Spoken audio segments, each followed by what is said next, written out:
안녕하세요. 우리는 매일 누군가를 칭찬하기도 하고 또 칭찬을 받기도 하죠. 이게 너무나 당연한 일상이라서 사실 깊이 생각해 본 적은 별로 없을 거예요. 근데 만약에 우리가 무심코 하는 그 칭찬이 아이에게 도움이 되기는커녕 오히려 독이 되고 있다면 어떨까요? 오늘은 바로 그 이야기, 우리가 미처 몰랐던 칭찬의 진짜 힘에 대해 한번 파헤쳐 보겠습니다. 자, 바로 이 질문으로 시작해 볼게요.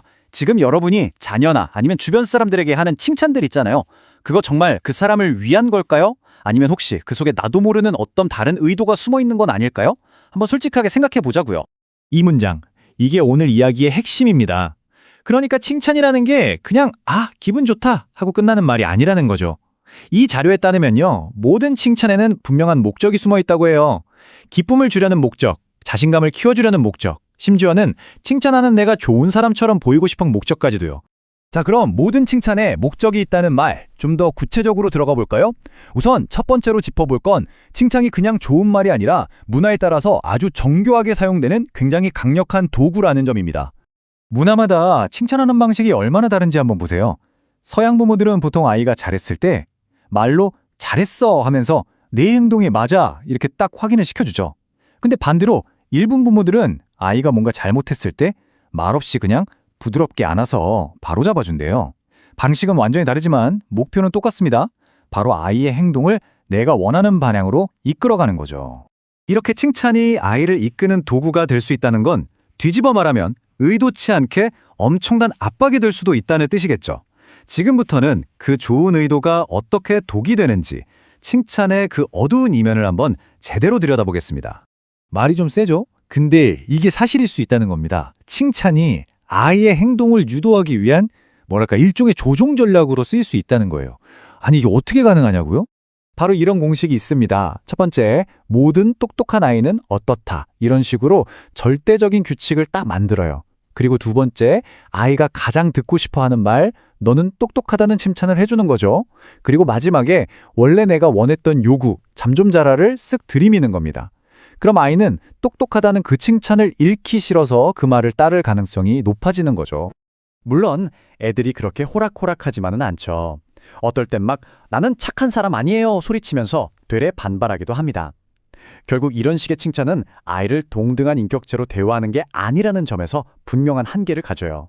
칭찬이 어떻게 스트레스가 되는지 보여주는 정말 기가 막힌 예시가 하나 있습니다. 어떤 아이가 이런 칭찬을 들었대요. 너는 웃을 때 모나리자를 닮아서 참 매력적이야. 와, 처음에 얼마나 기분이 좋았겠어요. 근데 문제는 그 다음부터 시작됩니다. 이 칭찬이 어느새 족쇄가 되어버린 겁니다. 아이는 이 말을 들은 다음부터 웃을 때마다 자기도 모르게 나 모나리자처럼 웃어야 하는데 하는 압박감을 느끼기 시작한 거죠. 결국 어떻게 됐냐면요. 웃을 때 치아가 보일까봐 입을 꾹 다물고 웃는 아주 부자연스러운 미소를 짓게 됐다는 거예요. 이 사례를 보면 칭찬이라는 게 어떻게 아이한테는 해내야만 하는 과제가 되어버리는지 너무나 명확하게 알 수 있죠. 자, 그럼 도대체 어떻게 하라는 걸까요? 이런 부작용은 쏙 빼고 아이한테 진짜 힘이 되는 그런 현명한 칭찬 방법은 없을까요? 당연히 있습니다. 지금부터 그 대안들을 하나씩 알려드릴게요. 첫 번째 대안은 바로 롤모델 칭찬입니다.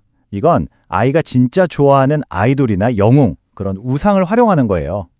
와, 너 꼭 네가 좋아하는 그 아이돌처럼 멋있다! 이런 식으로 말이죠. 여기서 진짜 중요한 포인트가 있어요. 노래를 걔만큼 잘하네 처럼 직접 비교할 수 있는 능력을 칭찬하는 게 아니고요. 카리스마나 에너지처럼 눈에 보이지 않는 추상적인 자질을 칭찬하는 겁니다.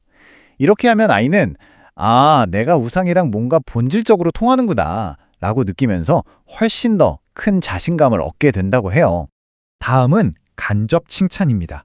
너 참 예의 바르다 이렇게 직접적으로 말하는 대신에 원래 공주님은 예의가 발라야 하는 거 맞지? 이런 식으로 질문을 툭 던지는 거예요.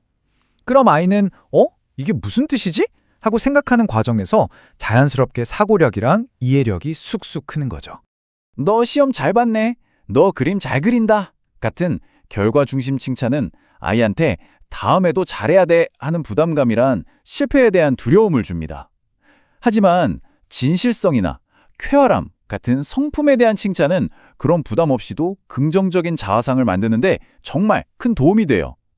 결과가 아니라 그냥 너라는 존재 그 자체를 인정해 주는 거니까요. 자, 이제 칭찬에 대한 이야기의 클라이맥스입니다. 이 자료가 말하는 가장 근본적이고 강력한 칭찬의 궁극적인 형태는 과연 무엇일까요? 바로 이겁니다. 그 어떤 화려한 말보다 그냥 아이의 가능성을 온전히 믿어주는 그 마음, 그 자체보다 더 위대한 칭찬은 없다는 거죠. 이 대화에 모든 게 담겨 있습니다. 아이가 불안해할 때 알았어, 내가 해줄게가 아니라 아니, 엄마는 네가 혼자서도 충분히 잘할 수 있다고 믿어. 이렇게 믿음을 표현해 주는 것. 이게 바로 아이의 자신감을 키우고 스스로 일어서게 만드는 진짜 힘이 되는 겁니다. 오늘 우리는 칭찬이라는 게 단순한 격려가 아니라 때로는 압박이 되고 또 때로는 조종의 수단이 될 수도 있다는 걸 봤습니다.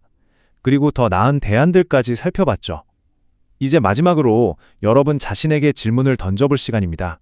여러분의 칭찬은 아이의 행동을 단순히 평가하는 말에 그치나요? 아니면 그 아이의 무한한 가능성을 온전히 믿고 지지한다는 표현인가요?